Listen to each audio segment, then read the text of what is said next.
ስሜ ዲያቆን ቴዎድሮስ ዘለቀ በብዕር ስም ደግሞ ዘማርያም ዘለቀ እባላለሁ። ሐዋሳ ደብረ ሰላም ቅድስት ሥላሴ ቤተክርስቲያን ሰንበት ትምህርት ቤትና ስብከተ ወንጌል አገልጋይ ነኝ። የደብረ ስብሐት ቅዱስ ሚካኤል ቤተክርስቲያን ከሳቴ ብርሃ ሰንበት ትምህርት ቤት ደግሞ ፍሬ ነኝ። በዓለ ጰራቅሊጦስ በቅዱስ ሲኖዶስ የሰንበት ትምህርት ቤት ቀን ሆኖ እንዲከበር ተወስኖ መከበር ከጀመረ እነሆ አሁን 14ኛ ዓመት ሆኖታል።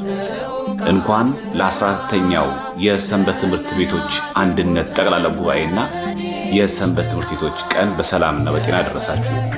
እኔም የሰንበት ትምህርት ቤት ፍሬ ነኝ።